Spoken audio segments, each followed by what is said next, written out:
¿Qué tal? ¿Cómo le va? Un gusto saludarle de nueva cuenta a través de los micrófonos de partidero.com. Por supuesto, también un agradecimiento a las plataformas hermanas, la otra radio de Chicago, el Diario de Guadalajara y Cuarto de Guerra.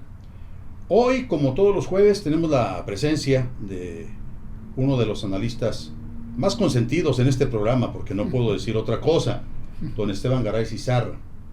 Hoy vamos a platicar con él el asunto de lo que está sucediendo en el Poder Judicial Federal, que amenazan con llevar a cabo una huelga nacional o un paro nacional el próximo 28 de octubre. Yo no sé cuántas veces ha ocurrido esto, pero le doy un antecedente. El Poder Legislativo aprobó unas modificaciones que son las mínimas necesarias para tumbar una gran cantidad de privilegios al Poder Judicial. Y ese tipo de modificación obliga al Poder Judicial a, a tratar de ubicarse en la realidad de la austeridad, y por lo pronto se considera que a través de 15 fideicomisos el Poder Judicial tenía reservado para sí 15,000 millones de pesos, que es un mundo de dinero, y que a raíz de esta iniciativa aprobada en su mayoría por la bancada de Morena en el Congreso de la Unión, se anuncia una serie de acciones que van a llevar a cabo los empleados del Poder Judicial y, por supuesto, también las personas que trabajan en los primeros niveles de esta institución. Hoy por la mañana, lo comentábamos, el presidente Andrés Manuel López Obrador convoca a los ministros a que salgan a la calle a defender sus privilegios. Y vaya que estaban pasados, pero en serio, ¿no? Dábamos un solo ejemplo. Tan solo para la lavandería, los ministros contaban con 40 millones de pesos. Tenían la posibilidad de recibir un aporte en lo que era la renta de casas, tiene a disposición cada uno de ellos 6 celulares de alta gama, no solo para ellos, también para sus familiares. Así es que bueno, don Esteban Garay, muchas gracias por atendernos, y qué bueno que lo podemos molestar y que se pueda meter un poquito al monstruo de ciudad, a pesar de la complejidad de la sí, circulación, ¿verdad? Del tráfico. Sea Dios, estamos mejorando notoriamente. Sí. Ya me puedo considerar dado de alta. Qué bueno. Recupero la memoria a marchas forzadas y desde luego la movilidad física cada día con mayor comodidad. Y se le ve que ya se desplaza mejor. Me siento recuperado. Pues qué bueno, felicidades por eso. Y bueno, recuperarse para analizar, recuperarse para tratar de entender qué está sucediendo en el Poder Judicial. Evidentemente que una de las primeras cosas que he hecho es, yo que soy sobreviviente del siglo XX, pues leer el periódico, ¿verdad? Y leerlo de pe a pa para enterarme de cómo van evolucionando las cosas en el mundo y en el país. Y eso me permite tener pues más o menos un criterio y una opinión de lo que se ha hecho, de lo que se ha logrado desde aquel remoto régimen de castas establecido durante la época colonial a la fecha de una república que presume de libertad, de igualdad y de fraternidad. Y ya ves que todavía nos queda un largo camino. Pues parece que estamos iniciando. Que ya llevamos 3 transformaciones y estamos en la 4ª, y todavía nos va a quedar bastante tiro para completar en la 4ª, y seguramente tengamos que llegar a una 5ª transformación. Don Esteban, dentro de lo que usted ha leído, que entiendo que es un apasionado de la historia. Así es. De lo que ha vivido, en algún momento tiene la referencia de que el Poder Judicial, el federal, se declarara molesto y en calidad de hacer un paro nacional. No, me parece que en el Poder Judicial han perdido totalmente la ruta, el horizonte, no saben a dónde mirar ni qué hacer. Con toda honradez, si recurrimos a nuestro texto originario, me refiero al constituyente, tenemos con toda claridad de que estamos hablando de 3 poderes independientes, no de un tercero que deriva de los anteriores y que ahora quiere ser el mandón de los anteriores. Quien de verdad quiera entender el espíritu republicano de nuestra Constitución tiene que entender que el poder originario es el poder popular, el que deriva del pueblo soberano. Y el que deriva del pueblo soberano, el poder originario de los 3, es el poder legislativo. Y bueno, ahora estamos dándonos cuenta de que con la cantinela de que somos 3 poderes diferentes y de que cada uno es autónomo e independiente de los otros 2, ocurre que en el Poder Judicial están queriendo corregir la plana al Poder Legislativo y ya no digamos todos los días al Poder Ejecutivo. Y bueno, tenemos que darnos cuenta que también el Poder Judicial debe atenerse a sus atribuciones, a todas sus atribuciones, que son todas sus obligaciones y nada más. No andar dando órdenes a los otros ni corrigiendo las planas a los otros. El Poder Judicial está para que interpreten las normas establecidas en el poder originario.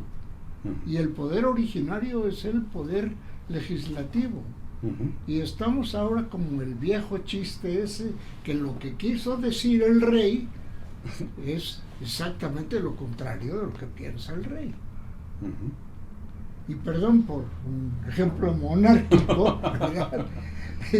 Yo que soy íntimamente republicano, ¿verdad? Pero hay que entender que el poder de origen, el que puede incluso modificar con la mayoría calificada la estructura de la república, es el poder legislativo, no es el Poder Judicial el que puede corregir la plana. Sí puede el Poder Judicial alertar sobre atrocidades que cometa el Ejecutivo y en su caso muy remoto el Legislativo, ¿verdad?, rompiendo las normas fundamentales establecidas en el Legislativo. Pero no da la impresión de que estos señores no solo son autónomos, no solo deciden su propia vida, sino que además están poniendo lo que es el presupuesto federal que se define en el Legislativo y se ejerce por el Ejecutivo, y da la impresión de que es un dinerito que tienen ellos destinados para sus caprichos. Es verdaderamente, absolutamente anti-republicano lo que están haciendo. Y cuando digo anti-republicano me refiero a la esencia de la república, no al partido de los Republicans de Estados Unidos, que eso sí se contradicen a sí mismos, ¿verdad? A mí lo que me preocupa, don Esteban, es el momento en que se está presentando esta situación. Claro. En el momento en que empleados y seguramente también los funcionarios de primer nivel del Poder Judicial Federal están anunciando un paro nacional. Es un momento muy delicado, previo al arranque formal del proceso electoral, y da la impresión de que ahora los integrantes del Poder Judicial también van a entrar a la campaña. A ver, el derecho de réplica de los ciudadanos. El derecho a que se respeten sus derechos está establecido en la norma para cada individuo como integrante de la República. No para guardar privilegios de unos señores que son servidores públicos y cuya autonomía monetaria depende del legislativo federal. Entonces, ahí es donde se está perdiendo la pista.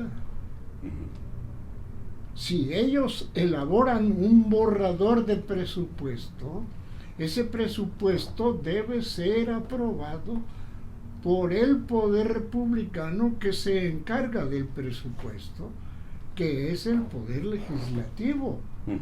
Y da la impresión que es al revés, que los que mandan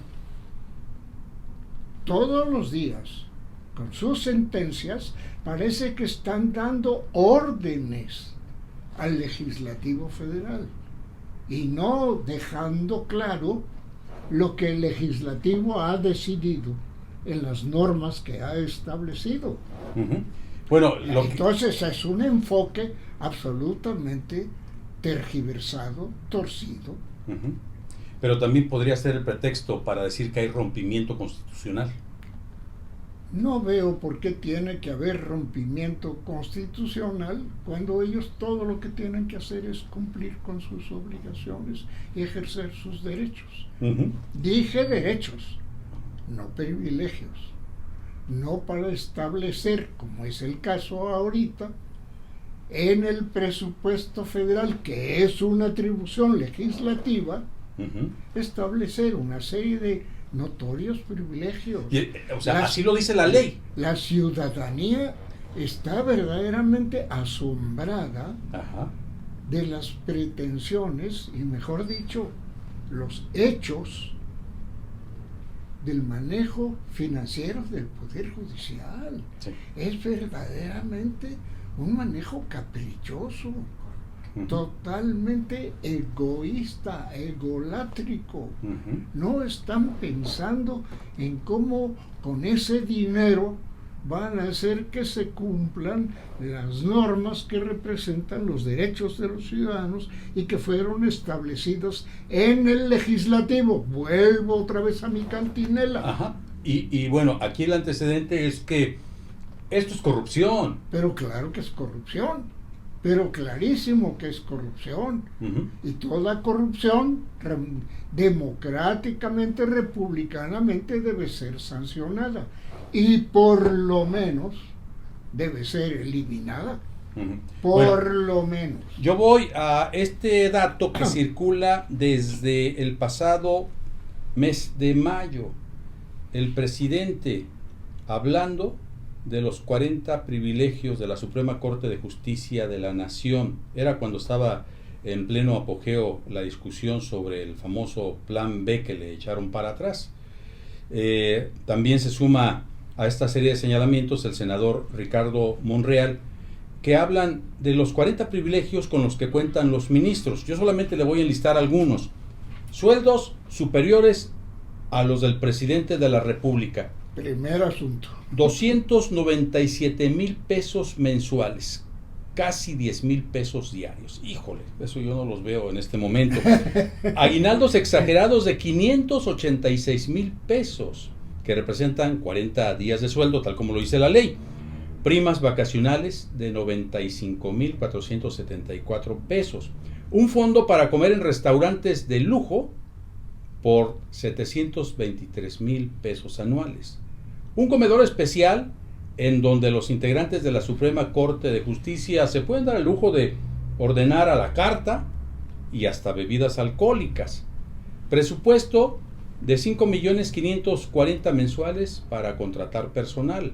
2 vehículos blindados tipo Suburban, que acumulan algo así como 6 millones de pesos.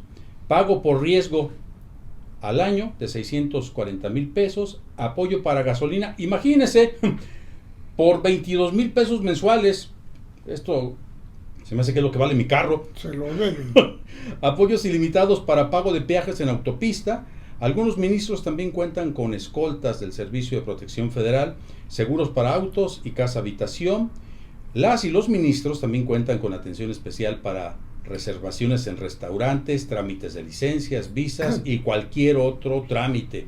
Atención personalizada en el aeropuerto, que cuenta con personal de la Suprema Corte de Justicia para que ministras y ministros y sus acompañantes no hagan fila al momento de ser revisados. Viáticos para vuelos, hospedajes y comidas en viajes oficiales tanto en México como en el extranjero. Salones especiales también en el aeropuerto para ofrecerles comidas y bebidas exclusivas. 2 periodos vacacionales al año de 15 días cada uno.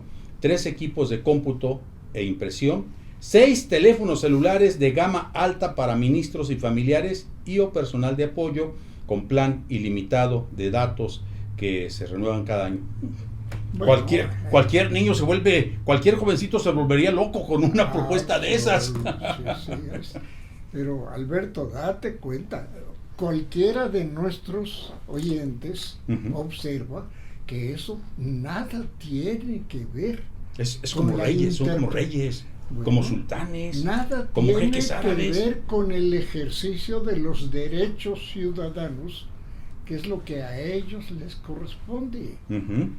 Es decir, interpretar las disposiciones legislativas que tienen que ver con los derechos de todos y todas las ciudadanas y ciudadanos del país.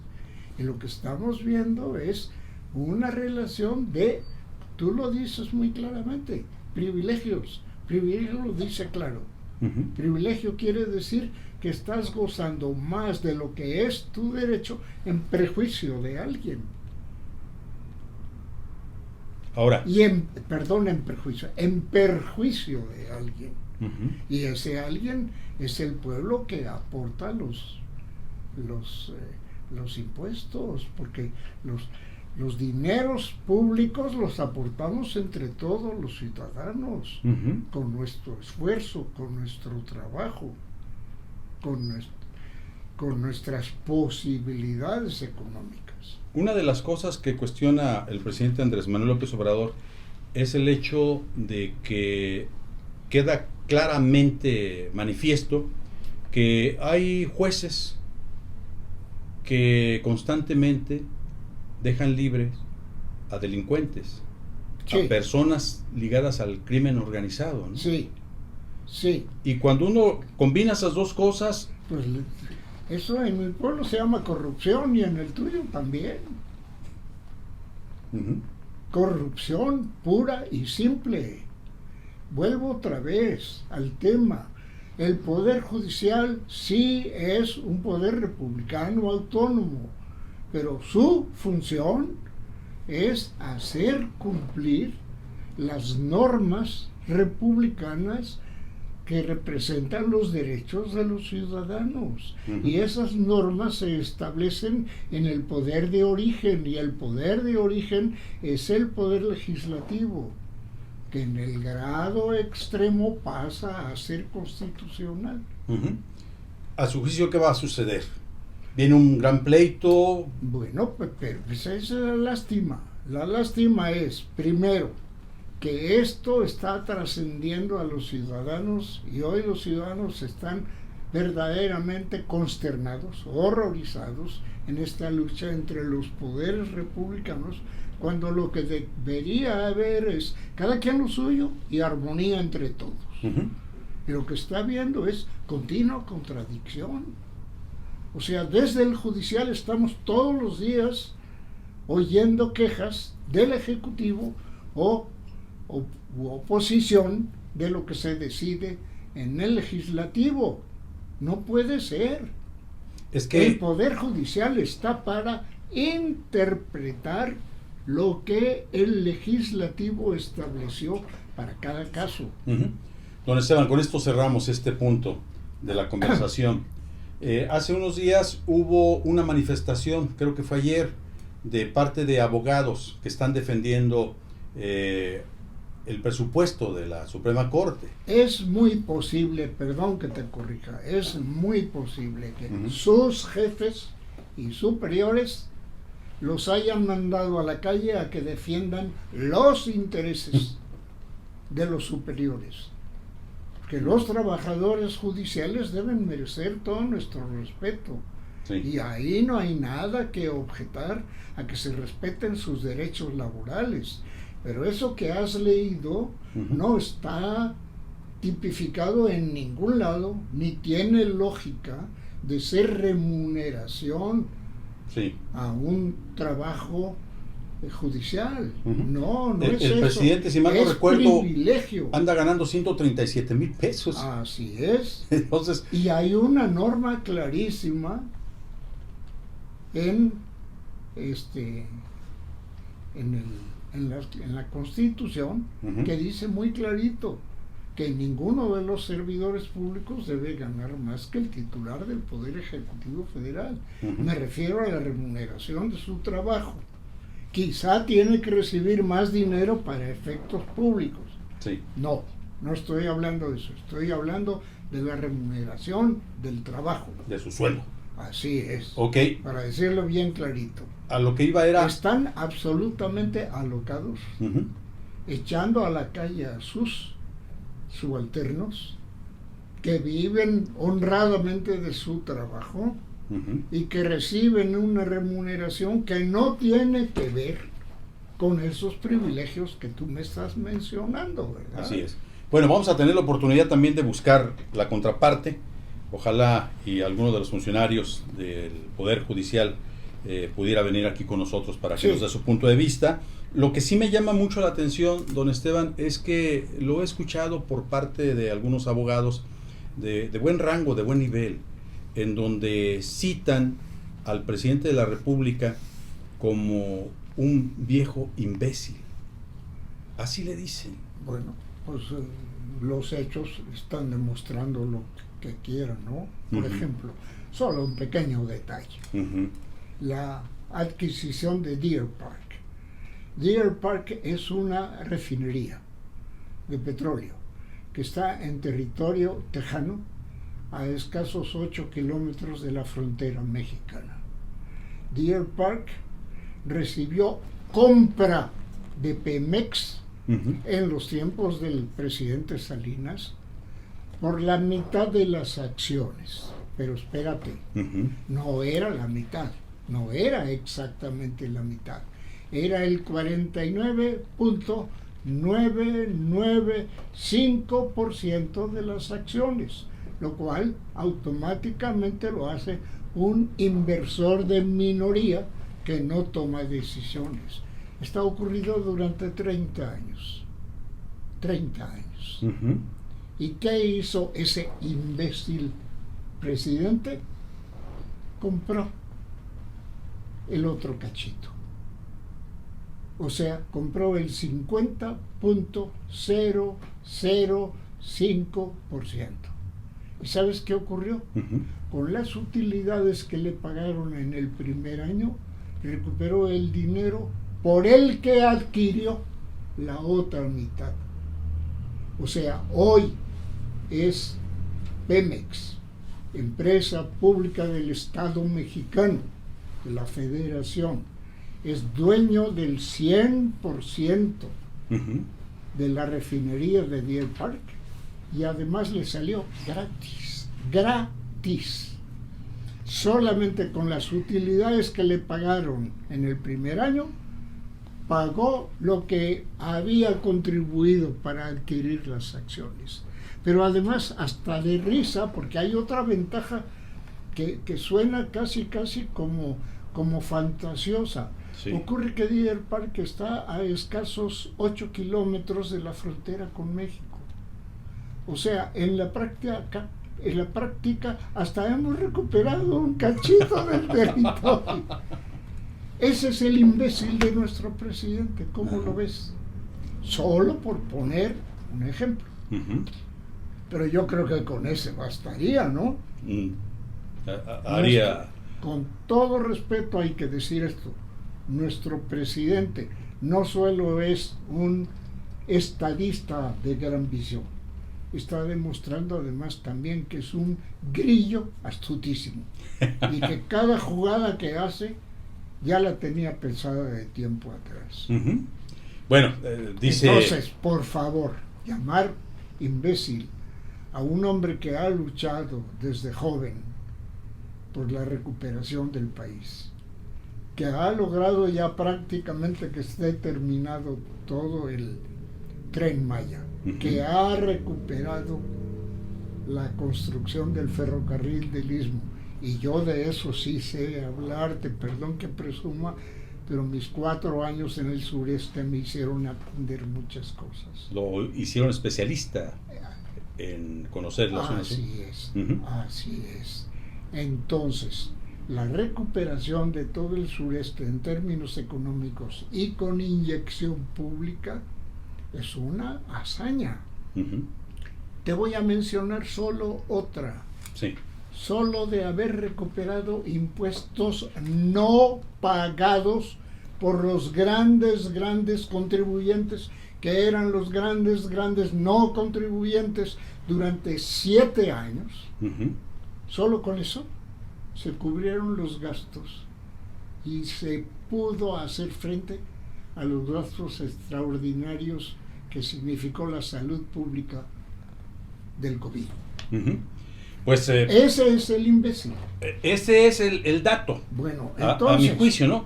Todo lo que hay que hacer es dar datos concretos de acciones, decisiones de personas y no lanzar nada más al insulto. Exacto. Porque se me ocurrió. Sí, a eso iba. O sea, estamos viviendo nuevos tiempos en México. Déjame que te haga otro pequeño comentario. Adelante. Un comentario de cantidad. Ese caballero o dama que dice que nuestro titular del Poder Ejecutivo Federal es un imbécil. Bueno, veamos los que opinan no solo lo contrario, que es un gran presidente, sino que además sus grandes líneas deben continuar. Y las encuestas ahí están a la luz de todo el mundo. Es evidente que la expresión política de la Cuarta Transformación tiene hoy una abrumadora mayoría y que estos opositores están desesperados porque no encuentran el modo. Y no creo que sea por la vía de insultar al presidente y decirle imbécil como van a recuperar el poder legalmente, ¿verdad? Así es. Bueno, pues yo creo que ya ahí quedamos. Contesté tu pregunta. Sí, y es que resulta muy complejo para cualquier persona que de manera responsable se pone frente a un micrófono el tratar de entender qué está sucediendo en México. Cuando un sector de la sociedad chiquito o grande o mediano se suma a este tipo de insultos al hombre que deberíamos estar resguardando por todos lados, ¿no? Y se termina en la versión del insulto antes que en la reflexión profunda y lo peor, o sea, si en esos momentos Andrés Manuel López Obrador trae una tendencia de aceptación de más del 60%, ¿qué será? ¿Que los mexicanos son imbéciles, con todo el respeto que me merecen? ¿O quién es el imbécil? ¿O quién es el imbécil? Que ahí podríamos concluir. Sí, lo dejamos ahí. Muy bien. No merece más comentarios. Don Esteban, pues le toca despedir el programa. Mándele un saludo a la gente que nos ve del otro lado. Un saludo de verdad, de todo corazón. Ustedes lo saben, que yo me siento halagadísimo de colaborar con este periodista que conozco de tiempo atrás y que admiro por su capacidad profesional y por su honestidad intelectual. Y un saludo cariñoso sobre todo a los que viven al otro lado de la frontera y que siguen enviando remesas a sus familias. Así es. Con lo cual verdaderamente contribuyen a que poco a poco se vayan cumpliendo los propósitos de la Cuarta Transformación, que no es más que sucesora de la tercera, de la segunda y de la primera, es decir, acabar con aquella sociedad colonial de castas y desigualdades, incluso inscritas en el censo parroquial para toda la vida, no lo olvidemos. Las discriminaciones estaban en el censo de la parroquia para toda la vida, y hacer una verdadera república con libertad, con igualdad y con fraternidad. Bueno, pues ahí quedamos. Fíjese que para despedirnos en esta ocasión ya mandábamos una felicitación al señor Felipe Cobian Rosales por... Ah, sí, por favor, a don Felipe, con todísimo afecto. Por su nominación como el periodista que en 2022 es reconocido con el Premio Nacional de Periodismo por trayectoria, Felipe Cobian Rosales. Otro amigo que vale la pena citar en esta entrega de Partidero es Luis Fernando Loza Lepe. Él acaba de ser nominado como comunicador del año por parte de la UNIVA, los certámenes que hace la UNIVA y el reconocimiento que entrega esta universidad, la Universidad del Valle de Atemajac. Vamos a buscar a Luis Fernando Loza para tenerlo aquí, para platicar con él. Sabemos que las cosas de repente no van tan bien como uno quisiera. Queridísimo Yogi, como le decimos, Yogo, con mucho cariño, te mandamos un fuerte abrazo. Ya habrá tiempo de que nos platiques cómo te está yendo, y ya habrá tiempo de que nos platiques también este asunto de el por qué se te entrega este reconocimiento como comunicador del año en 2023 por parte de la UNIVA. De antemano, nuestra más sincera felicitación, y adelante, Yogi.